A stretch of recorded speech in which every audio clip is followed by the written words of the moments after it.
Chihuahua ha cambiado de nombre igual que esta dirección. ¿Sí? El nombre original es Intervención en Crisis. Después se amplió a Intervención en Crisis por Desastres Naturales y Socioorganizativos. Después, pues ahí estuvimos en discusión de términos, porque según el CENAPRED los desastres naturales ya no existen, ya no son naturales, piensen que son, pero ya no son naturales. Pero la gente común y corriente, pues si le dice uno, oiga, tiene usted un desastre socioorganizativo, se voltean uno y me dicen, ¿y eso duele o se cura con qué chocho, con qué hierba, con qué cosa, no? Entonces, para efectos prácticos lo hemos dejado en el programa de intervención en crisis, así a secas, y luego ya le hacemos agregados a según sea el caso. A reserva de que ahorita veamos algunas cuestiones, me parece que Hilda, ¿les pasaste alguna información? Sí, las cosas ¿Sí? que Bien, eso tiene que ver con lo de Sara Sefcovic, no la profesora de la Facultad de Ciencias Políticas, columnista del Universal, que sacó una cosa que ha sido polémica desde cada vez que lo presento. ¿Cuáles son las causas, cómo se tasa o cómo se enfoca esta cuestión de los desastres? ¿Sí? ¿Y qué carajos quiere decir esta palabra de desastres que se usa en todo el mundo con diferentes idiomas, pero que siempre habla de lo mismo? Se habla de cuando las cosas se salen de curso. Cuando se habla de desastres es que los astros están alineados y las cosas más o menos jalan bien. Pero ¿para qué sucede? Pues está en chino mandarín, ya ven que luego hacen un escándalo los astrónomos cada que sucede eso. Y ahora sí están alineados, y ahora sí quién sabe qué cosa. Pues nos pasan muchas desgracias o muchas cuestiones benéficas. La verdad es que, bueno, esta es una creencia de que solamente cuando los astros están alineados jalan bien las cosas. En realidad siempre están desalineados. Y un mejor ejemplo que tenemos de esto, pues es esta zona urbana donde nosotros vivimos, que somos clientes frecuentes de los sismos, de las inundaciones, de las sequías, pues de un montón de desastres asociados a lo natural, donde los de CENAPRED dicen, no, pues no son tan naturales porque ya le metimos la mano nosotros. Y la otra, desastres socioorganizativos, pues ahorita, créanlo o no, según algunos colegas de las ciencias sociales, pues estamos en un desastre socioorganizativo, todo lo que nos está pasando políticamente. A lo mejor suena una exageración, pero así es. Las cosas están polarizadas, sobre todo en estos últimos días, y pues cada quien se trepa en su caballo y cada quien le saca la lengua al otro y le dice de cosas y lo manda a amenazar porque lo voy a matar, y el otro le contesta quién sé qué. Y entonces es una forma de desastre social o socioeconómico en la cual pues las consecuencias no son muy predecibles, no se sabe exactamente qué va a suceder, se pueden tener aproximaciones, pero no hay una precisión respecto a eso. Entonces, retomo la cosa, y lo que les quiero platicar a ustedes, o con lo que quiero dialogar con ustedes, es que me lo digan en 2 o 3 palabras.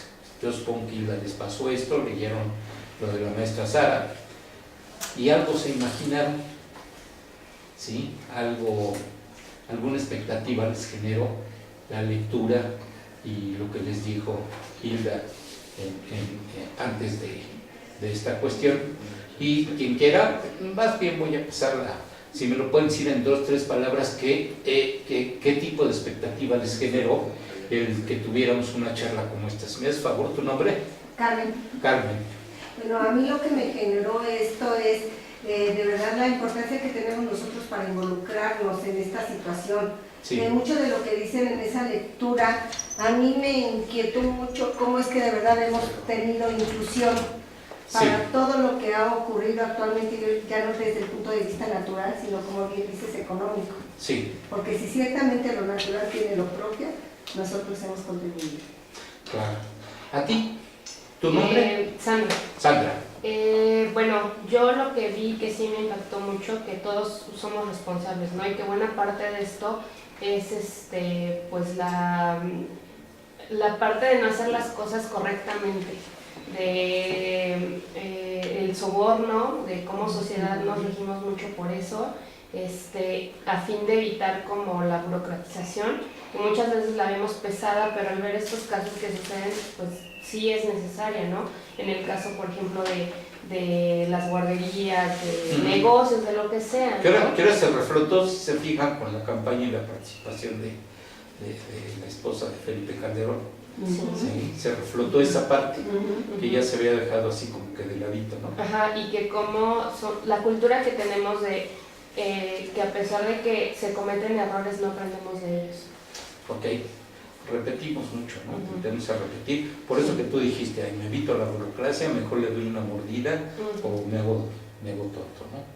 En toda esta cuestión. Y una cosa importante, ¿no? Como las cosas, como ustedes dicen, pues no se olviden, ahorita está reflotando mucho lo de la guardería Arce, que ya la tenían muy acallada y muy y pues buen ejemplo que puso Sara para este escrito que hizo en su columna del domingo, ¿no? De hace algunos años. Por favor, ¿cuál es tu nombre? Patricia. Patricia. Y bueno, pues también me dejó reflexionando lo que ella pone. Sí. Al final de cuentas, la responsabilidad que tenemos. Pero por lo regular, los seres humanos vemos lo que está haciendo mal el otro y le echamos la culpa al otro. Y es que hizo un diputado, un presidente, una jefatura, una jefa, la responsable de la guardería, pero al final de cuentas en todo sistema pues se va replicando todas esas cuestiones en un sistema del más pequeñito hasta el más grande. Entonces es cuestión de hacer esa reflexión también, qué estoy yo haciendo, cuál es mi responsabilidad para poder abatir esta situación y bueno, pues por supuesto ver lo que se está haciendo a grandes escalas, pero yo creo que la réplica se hace también a menor escala y tendríamos que checar esto porque al final de cuentas sí, de nuevo podemos ver lo que hace el otro, pero a veces muy difícilmente reconocemos que estamos haciendo nosotros algo. Lo que nosotros hacemos o cualquier cosita que nos lo que sea que interviene, efectivamente, al final de cuentas somos parte de este sistema. Bien, por favor, ¿tu nombre? Hola, yo soy Cristina. Bueno, a mí me encantó mucho la lectura porque nos invita a reflexionar, ¿no? Y sobre todo que lo sitúa en un caso práctico, un caso real que ha sucedido y que ha sido lamentable, yo creo que no nada más para las familias que perdieron a sus niños aquí, sino para todo México, ¿no? En segundo lugar, creo que pues este escenario me invita a reflexionar y quería yo ver cuál es la tendencia esta teórica que tú estás manejando, la perspectiva metodológica en la cual tú permites abordar esto. Me encantó esta parte de cómo querer aterrizar, cómo llevarnos de la mano a un caso práctico para poder pues, ser consciente de que uno también participa en situaciones de desastre y cómo todos los demás participamos, pero también quedamos a veces como callados, no decimos nada a pesar de que nos estamos dando cuenta y contribuimos en muchas cosas, ¿no? Entonces creo que sí nos invita a esto, ¿no? A esta reflexión. Y algo tal vez más allá, si me permites un paréntesis, te interrumpo tantito, que yo creo que es muy importante. Las noticias que se dieron alrededor de este evento catastrófico es que hubo un héroe anónimo, casi anónimo, un señor que con su camioneta abrió un boquete y por ahí pudieron sacar a las educadoras y a los niños de este lugar y que al tipo pues al principio hasta lo menospreciaron, lo ningunearon, le hicieron mala prensa y ya después le dieron su camioneta, le pusieron la camioneta y le dieron por ahí algún reconocimiento, ¿no? Pero también suceden este tipo de cosas. Si no ha sido por este hombre que abrió el boquete con su automóvil, su camioneta, pues la tragedia hubiera sido mayúscula, que es de lo que trata precisamente Sara. ¿Es el cuánto o es a partir de uno o es a partir de que nada más puede que sucedieran cosas gravísimas? Ya estamos hablando ahí de una situación que otra vez me voy a esta cosa para irme por la vía rápida, ¿no? Con ustedes, sé que no tenemos mucho tiempo. Los desastres nos llevan a las crisis o también se puede invertir la cosa, ciertas crisis nos llevan a ciertos desastres. Perdón la interrupción. Sí, no, está muy bien, digo que sumando a lo que has planteado, creo que existe poca cultura de la prevención, ¿no? Para evitar los desastres. Y en otra más, pues bueno, también me permitió vincularlo, articularlo a lo que uno viene trabajando como entonces de investigación yo trabajo violencia en las universidades. Y pues bueno, violencia en general, en particular. Violencia universitaria, ¿no? Que Sí. el espacio sucede y los tipos de violencia que están viviendo y sufriendo los estudiantes en los espacios universitarios, ¿no? Que hay una tipología variada, ¿no? Desde violencia docente, sexual, psicológica, emocional, ciberbullying, ¿no? Verbal, física. Y pues hablamos de realidades que acontecen y que experimentan los estudiantes día a día y que muchas veces nosotros vemos o observamos y que nos quedamos callados, ¿no? Entonces eso contribuye al desastre, porque el desastre es cuando crean daños, cuando no puedes parar tú esto, se continúa creciendo las violencias y uno lo ve como partes naturales o lo considera uno pues que es normal, ¿no? Entonces esos procesos de normalización pues genera este desastre, este caos que existe entre las relaciones humanas hombres y mujeres, ¿no? Y que continuamos violentando a los demás, ¿no? Entonces en esta parte también me permitió articularlo y dar cuenta, bueno, hasta qué grado uno permite o no que estos desastres se lleven, ¿no? Porque ha habido casos de acoso, de hostigamiento, de violaciones y más, ¿no? Que muchas veces se han quedado callados o que no se dan mucho a conocer en las universidades porque son temas delicados, ¿no? Que ya trascienden a las partes legales, jurídicas.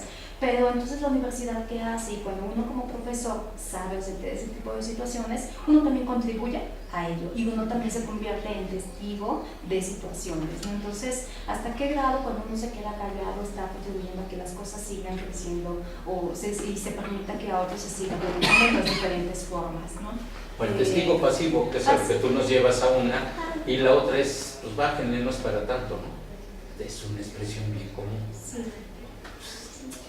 ¿Qué tanto santito, no? Bájenle. Y ese tipo de expresiones, estoy usando las expresiones de nuestros estudiantes, ¿no? O de nuestros compañeros académicos también. Otra vez, ¿no? Eso lo escuchamos hasta la náusea, ¿no? En las diferentes formas a las que nos vemos enfrentados ante una situación pues, que puede ser crítica y que para muchos no lo es. Por favor. Gracias. Hola, soy Alma Rosa López, buenos días. Hola. Yo quiero tocar, o sea, ya escuchando todo lo que han expuesto las compañeras, la ética personal. ¿Dónde Bien. queda esa ética personal? O sea, en referente a la lectura, la guardería, el que me llamó la atención de los neumáticos de la camioneta, o sea, ¿dónde queda esa ética personal y profesional por un beneficio económico? O sea, no queda de lado, no se trastoca por ningún lado. O sea, a mí no me interesa, por ejemplo, la guardería. Sabían perfectamente las condiciones en las que estaba, el riesgo que se corría y aún así por obtener un beneficio económico no les importó, ¿no?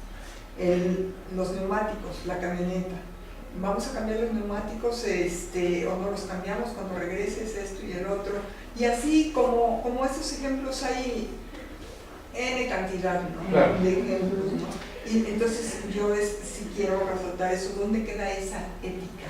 Lo que comentaba la compañera, o sea, esa responsabilidad que me queda a mí por tener ética conmigo. Esa ética conmigo, ¿dónde está? No existe, no existe. Entonces, si no tengo ética conmigo, no tengo algo hacia mí, hacia mi persona, no lo puedo dar hacia las demás personas. Es imposible dar algo que no se tiene. Sí. Mira, me llevas, aquí funciono mucho en esta situación de asociación de ideas, ¿sí? Tengo la deformación de ser psicólogo y un poco inclinado hacia ciertos lados, entonces irremediablemente me llevas a esto de las asociaciones libres, ¿no? Me llevaste en automático al accidente que sucedió en la Facultad de Economía hace 5 años.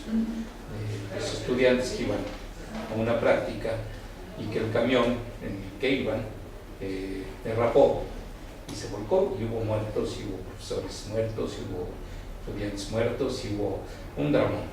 ¿Para qué les cuento, no? ¿Qué pasó en estricto sentido después cuando se hicieron los peritajes?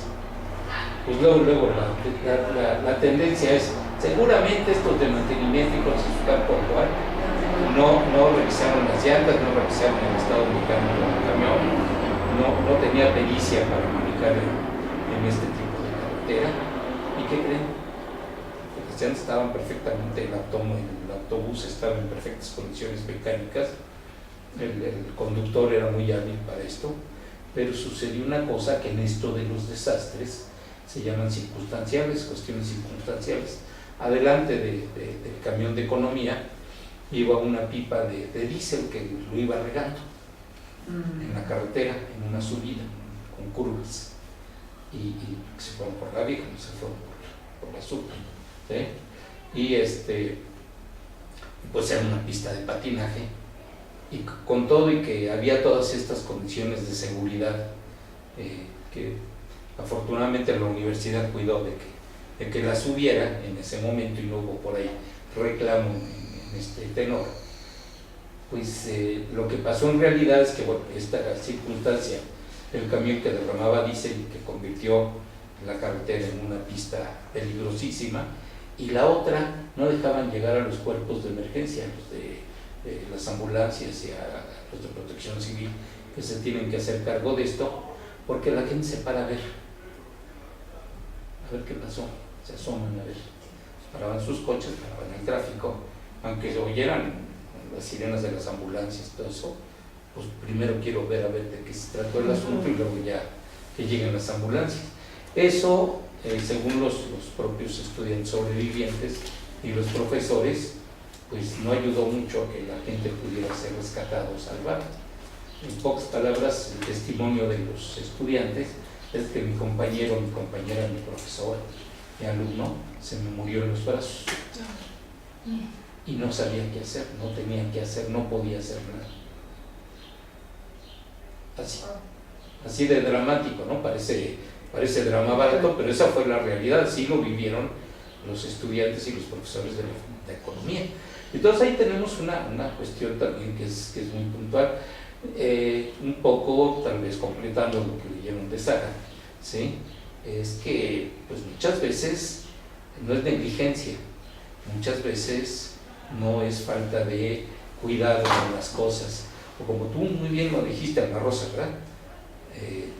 No es falta de ética, son circunstancias que nos rebasan, y ante esta situación pues también hay que considerarlas, porque si no también andamos con un fardo de culpas que a lo mejor pues, no nos toca, porque también hay que ser muy cuidadoso con eso.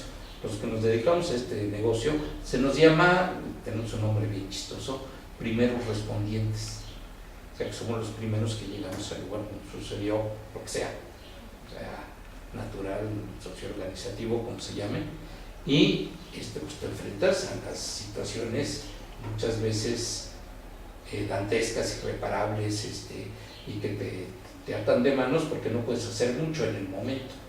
Tal vez puedan hacer los rescatistas, tal vez puedan hacer los bomberos, los cuerpos de seguridad, qué sé yo, pero nosotros, muy profesionistas, tal vez hasta con algunos posgrados, no podemos hacer mucho. Podemos ayudar a los que están ayudando. Esa es la tendencia ahora de lo que yo hago. ¿Quién ayuda? Que ayuden, ando con esa sonaja por medio mundo, ¿no? Está muy bien, hacemos maravillas, pero ¿quién nos ayuda a nosotros? Y esto es una cosa pues fundamental, importante, que tengamos conciencia de una cosa que pues, luego se nos va, como ya sabemos, pues a nosotros no nos toca ni nos altera, y es la mentira más grande, quedamos muy tocados, muy alterados, y muchas veces sin formas de sacar esta cosa que hemos ido cargando. Por favor. ¿Qué tal? Buenos días a todos. Soy Daniel Escalante Reyes, y la expectativa que me generó el escrito de Sara Sefcovic me remitió a algunas lecturas que había hecho de ella, el de México, País de Mentiras, porque ciertamente en la parte final alude de que en política en México es muy frecuente diferentes modalidades de la mentira, del encubrimiento, de falsear datos, etcétera, y pensé que ella después hizo un libro que se llama Atrévete, que era propuesta para erradicar la violencia en México, y que es muy interesante porque con el rigor que la caracteriza hace toda una revisión de las diferentes formas en las que los políticos han tratado de atender el problema de la violencia y sus causas en México, para llegar a aspectos que caen en el ámbito de lo personal, quizás en el punto de la ética, de lo que hace cada quien en el ejercicio de su libertad. Y eso, la expectativa que también me generaste, bueno, es la reconceptualización desde el punto de vista de los desastres, cómo es que ahora, lo que decías un poquito al principio, hay una nueva clasificación y que de alguna manera, pues yo por lo menos de ese punto no lo sé, y por supuesto creo que es un problema verdaderamente terrible, la violencia en los ámbitos escolares. Tuve también la oportunidad de trabajar algunos años en un consultorio de la SEP. Y ¿Cómo que trabajabas? Estaba precisamente en orientación, pero yo terminé dando consulta a los chicos, a los padres, y eso era lo que me dediqué ahí como durante 4 años, y había cantidad de casos que pude documentar de diferentes modalidades de bullying, de acoso sexual en esa edad, incluso de gente del personal acosando a chicas o a chicos. Y eso, bueno, pues me parece que es urgentemente atendible, porque ocurre mucho con los maestros que deciden sí ser testigos pasivos, deciden no involucrarse porque hay como no sé si la palabra sea correcta, pero hay como el empoderamiento de los padres de familia que a veces deciden iniciar un proceso legal que en contra de los maestros, que porque no hacen nada o cosas así, y por ejemplo, durante los recesos, que no les llaman recreos, ponen a vigilar cada una de las áreas de la escuela, y hay profesores que no se involucran, que por ejemplo en los sanitarios ocurren cosas, y los profesores dicen, bueno, ¿para qué? Así como una cuestión de mucha desesperanza, así de ya para qué le entro si lo único que voy a sacar son problemas, y al final no hay el apoyo de autoridades para la resolución de problemas, etcétera. Incluso de los mismos padres que tienden frecuentemente a ser cómplices de sus hijos en diferentes circunstancias, cosa que también Sara Sefcovic ha trabajado esta cuestión, quizás no llamándola de esa manera, pero la complicidad que tienen los padres en el encubrimiento de los actos delincuenciales de sus hijos. O cómo se promueven a veces desde el... Sí, por supuesto. El lugar donde yo estaba trabajando era un lugar particularmente donde hay violencia, estaba entre el Estado de México y Iztapalapa, y bueno, pues en el exterior había mucha delincuencia, y los chicos estaban así como siendo acosados por la delincuencia organizada y desorganizada.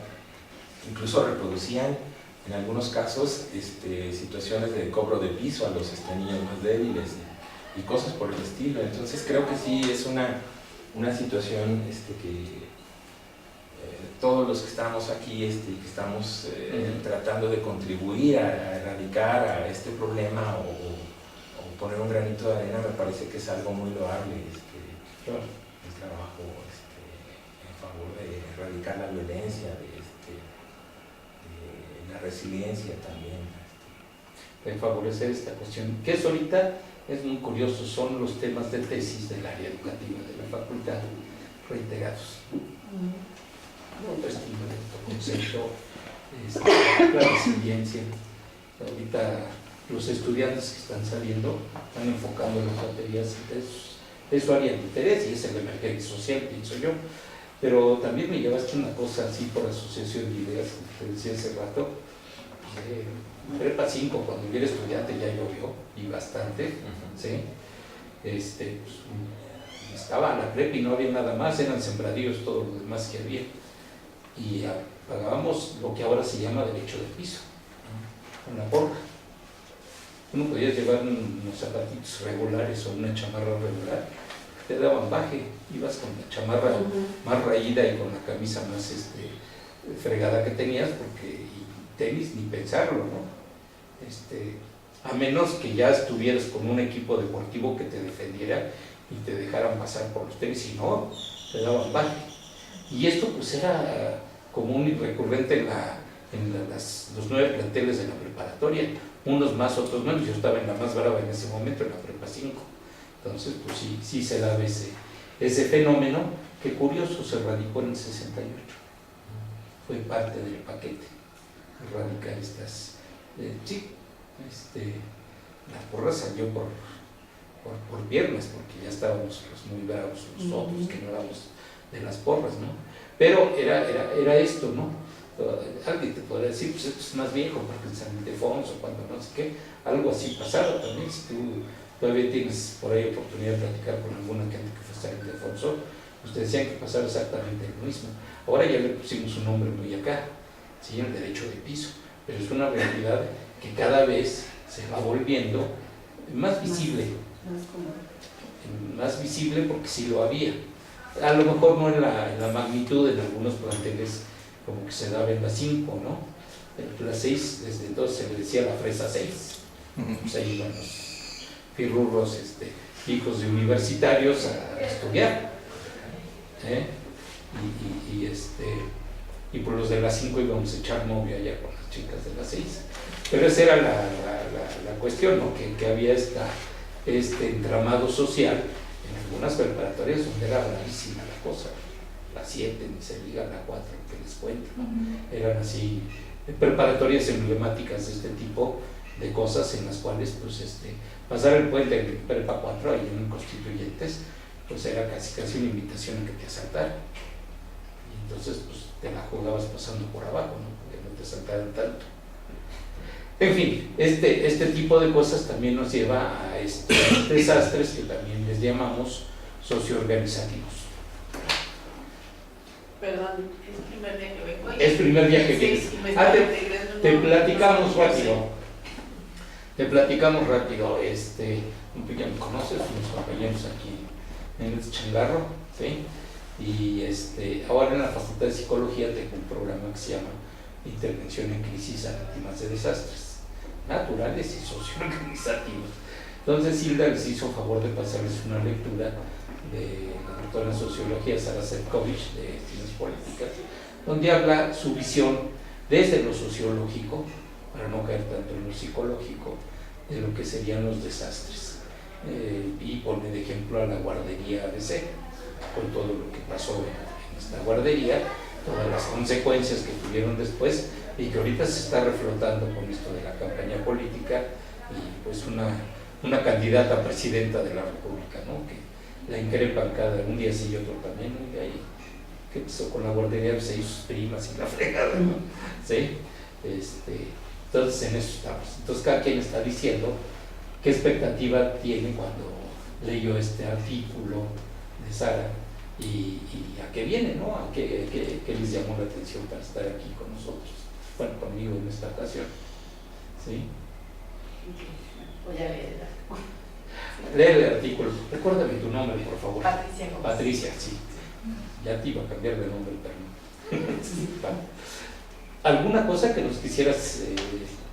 Ya ves que fue variando la temática de esto, ¿no? Bueno, de alguna manera de lo que escuchaba aquí de la compañera de que estudiaba violencia en la universidad, bueno, de alguna manera yo también estoy en un proyecto que se llama Civilidad y Convivencia Universitaria, y es donde trabajamos con chicos de servicio social para promover una convivencia libre de violencia con el bachillerato de la UNAM. Entonces, de alguna manera, bueno, también estamos con relación a situaciones violentas dentro de lo que es la relación entre los jóvenes, ¿no? Como es el acoso escolar, que no solo se da entre los chicos, ¿no? Entre pares, pues, sí, sino sí. también de los profesores, de los alumnos hacia los profesores, y en donde la violencia cada vez se va haciendo como algo más normalizado, como decían, y en donde nos asombra cada vez menos, ¿no? Ver situaciones violentas como descabezados, como gente mutilada,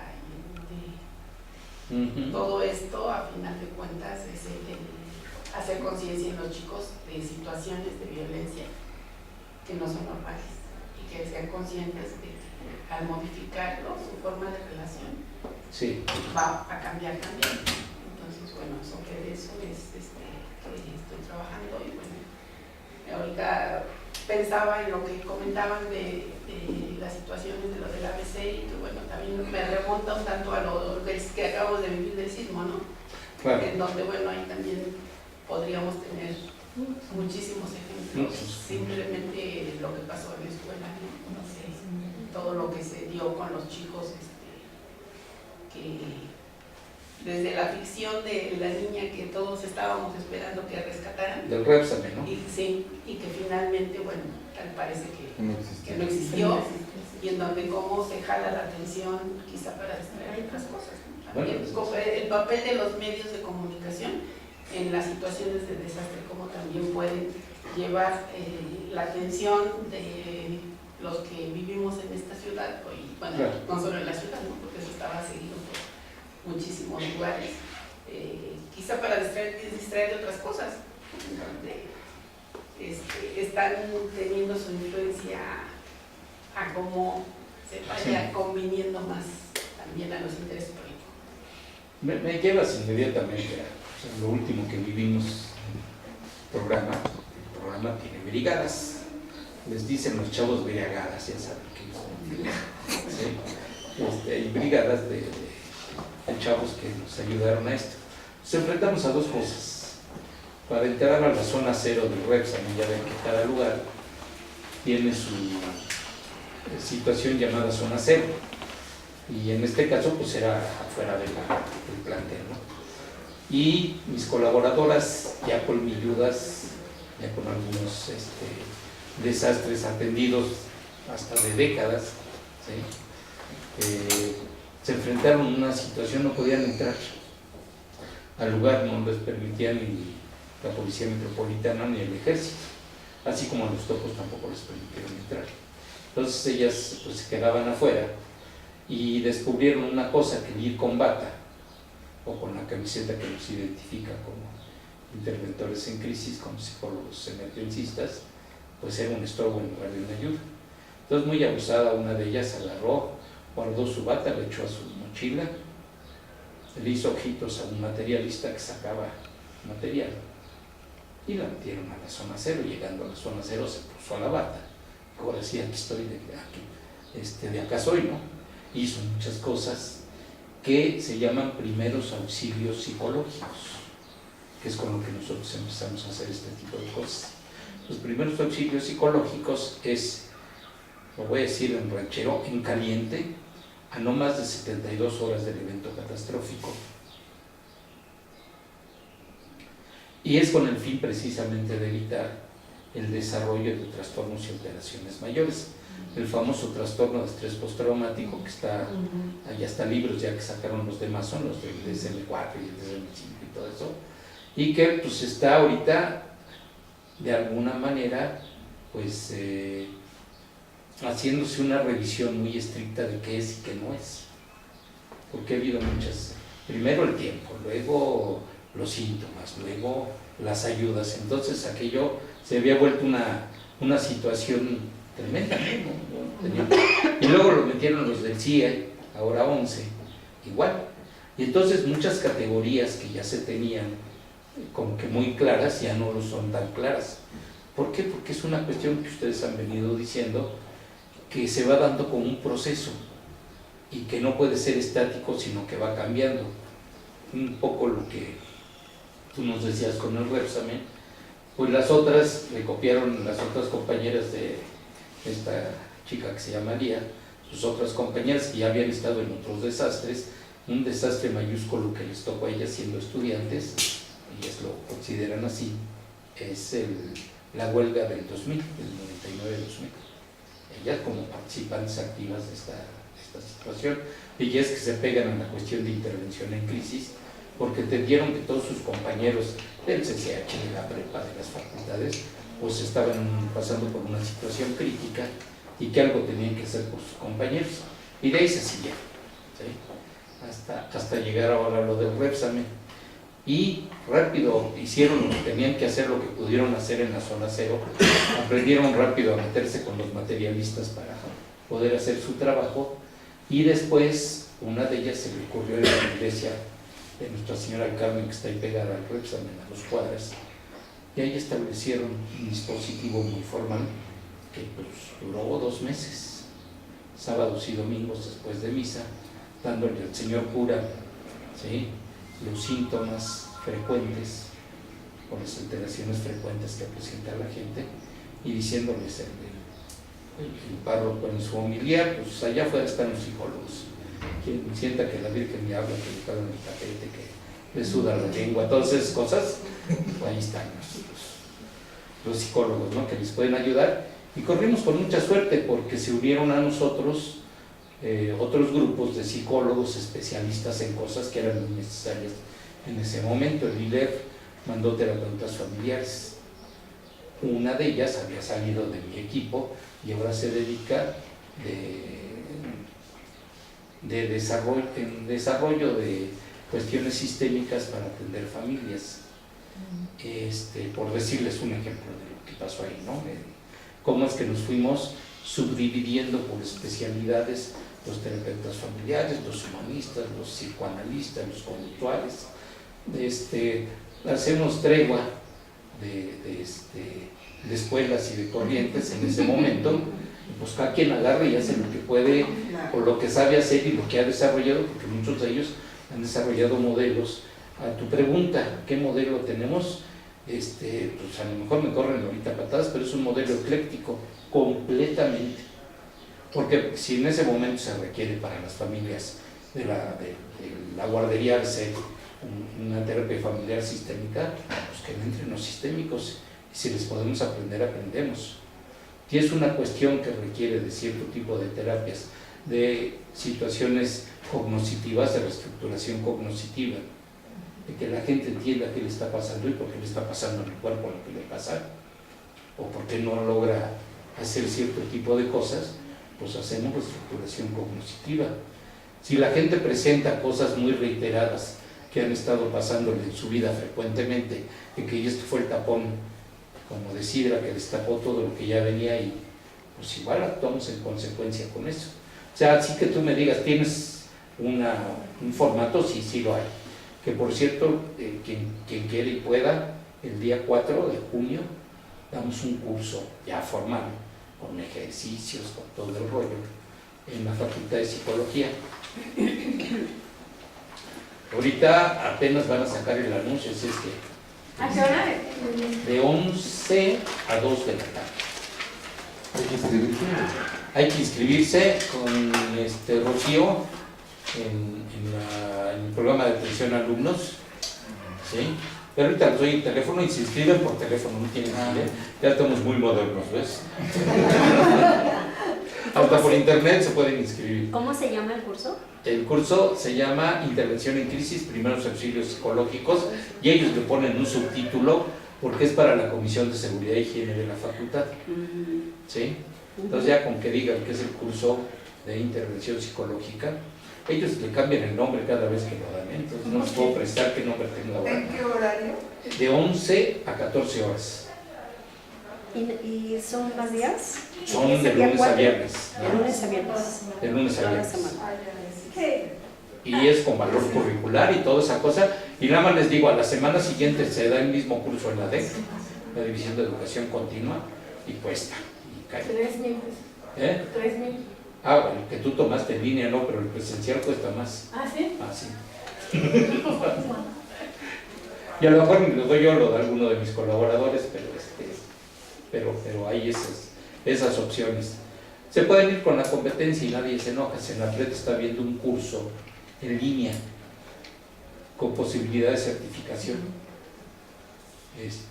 Métanse a Senapred, cursos, y ahí directito. Y pues hay para todos, decía mi abuelita, no todo el mundo tiene eso. Sí, dime. Bueno, en ese curso justo hablabas de algo muy importante que era, decías cuáles eran las características de las personas que van a ayudar en un desastre o en una crisis y bueno, no hay una persona que pueda ayudar, nos rebasan estos fenómenos, pero ¿qué hacer con los voluntarios que estorban? ¿Cómo ponerlos en su lugar suavecito? Porque justo ahora en el temblor allá en una unidad llegaban las señoras y la más ignorante quejó de que le decía, cálmate, y la otra le mentó la madre. Y yo le decía, pues si vas a ayudar es a lo que te arriesgas, que te mienten la madre y te digan, vete mucho, porque yo no te pedí ayuda. Sí, sí. Tú, que con tu amplia experiencia, ¿qué haces en esos casos? Y cómo tratas también la violencia, ya sea de los milicos, de los albañiles, de los topos? ¿Cómo te enfrentas a eso? Bueno, tú tienes un carácter así como... Sí, pero cuando no estoy yo, pues los otros tienen que... Claro, claro. Pues es muy simple, acuérdate, la materia que doy en ciencias políticas se llama, un nombre bien exótico, negociaciones psicológicas, políticas y sociales. Así se llama. O sea, resuelve todo. Pues casi todo.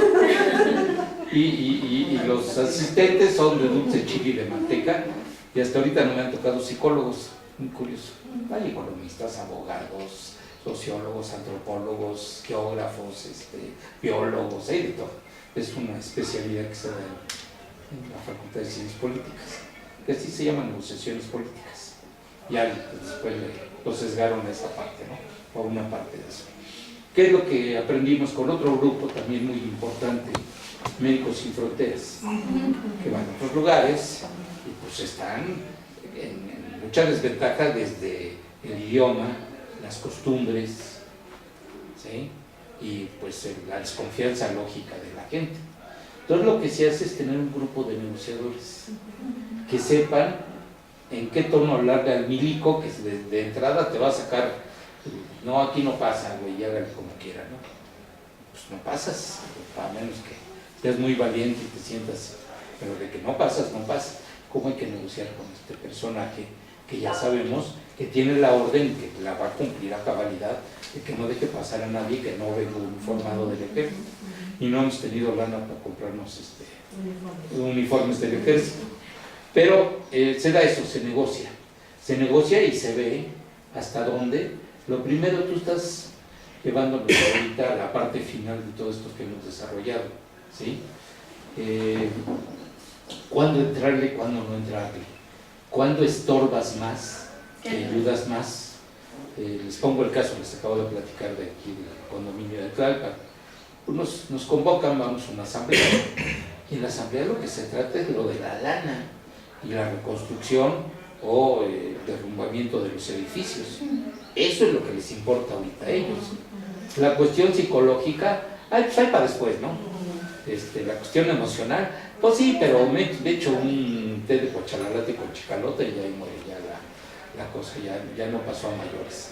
O la gente dice, pues nosotros hemos resuelto, y lo dicen con mucha razón, hasta parecen psicoanalistas disidentes, nosotros hemos resuelto las cosas sin ayuda de nadie hasta ahorita. Gracias, ¿no?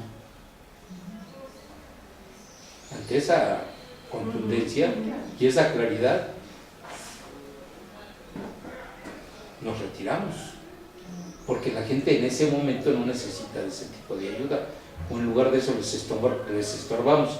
Les pongo otro ejemplo, me voy más con ejemplos que con teorías, si les parece, ¿sí? Ya ven lo que pasó en Tultepec, lo de los cohetes, esto, pues, la comunidad de gentes que fabrican pirotecnia, ¿no?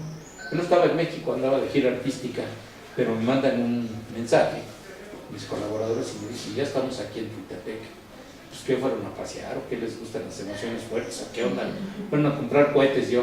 Y me pasan en ese momento, pero a los minutos de que había pasado el video, de cómo había explotado, cómo me había quedado el mercado de pirotecnia. Y me dicen, ¿qué hacemos?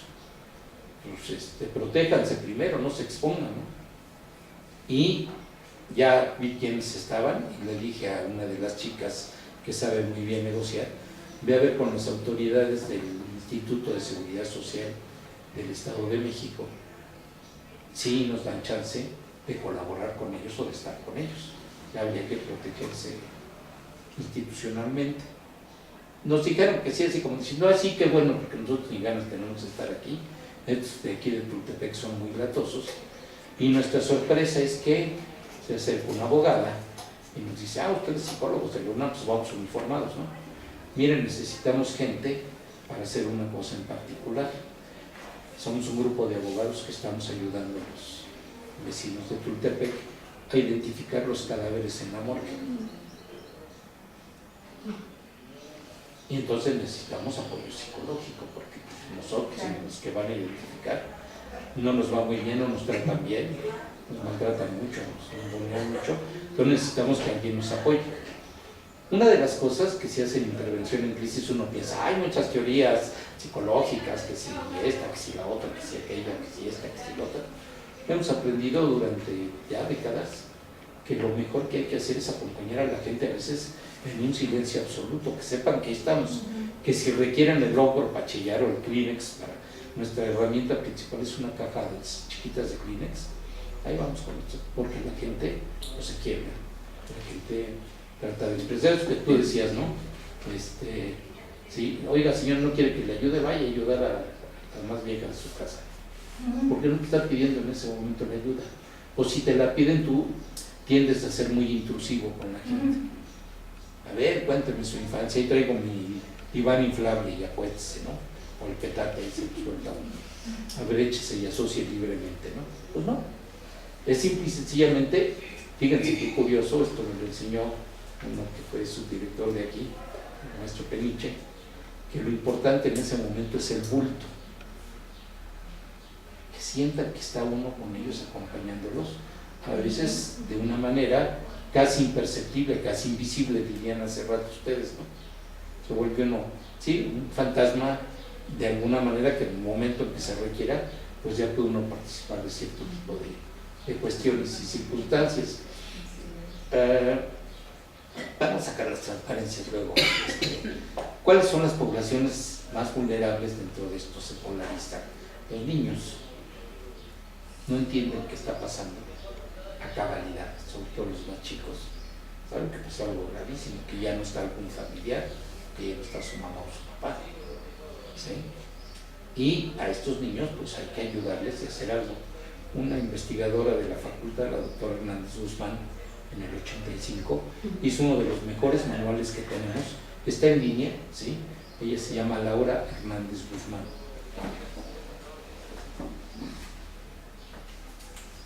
Que nos va llevando de la manita y como decía el sempiterno Chabelo, ¿sí? Ahí nos dice lo que se debe hacer y lo que no se debe hacer con los niños.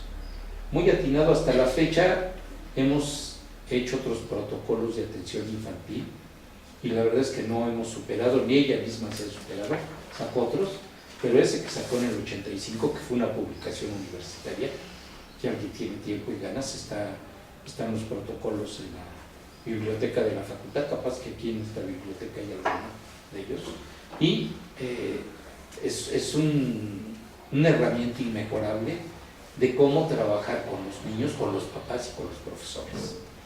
Esa es una cosa también muy importante, porque una de las cosas que se nos olvida es que los niños regresan a la escuela y luego los maestros se les confunde la gimnasia con la magnesia y la lógica con la jícama, no saben si es trastorno de estrés postraumático, si es TDA, ¿sí? Si es puro susto y puro miedo. No tienen por qué saberlo, no son neuropediatras, ni psicólogos infantiles, ni nada, tienen idea, eso sí, y bastante, muchas veces mejor que nosotros, pero así, en el grano fino ya no saben dónde quedó la bolita. Y muchas veces por la tentación de que todos los niños que están espantados, ¿sí?, tienen TDA, pues es muy grande. Seguramente tienen TDA y la mamá no se va a dar cuenta, ¿sí? Cuando uno les dice, no, si el niño nomás está panicado, ¿y qué hago ahora con el niño panicado? Ya hay un protocolo que desarrolló otra maestra que está con nosotros, Roxana Pastor Fasquel.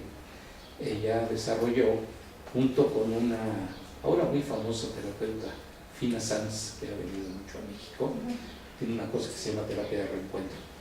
Pero ellos desarrollaron todo un protocolo para atender niños, incluso indígenas en su lengua materna. ¿Sí? Y ella le llaman cuentos de sabiduría, también está en internet. Cuentos de sabiduría, Fina Sanz, S-A-N-Z, Ramón es su segundo apellido. Y ya está. están las muestras de lo que se han hecho con población indígena y que ahorita vamos a tratar de replicar. Ya lo hicieron a las volandas cuando el primer sismo que nadie ha registrado, que fue en principios de septiembre, me parece que el 7 y 8 de septiembre. El 8.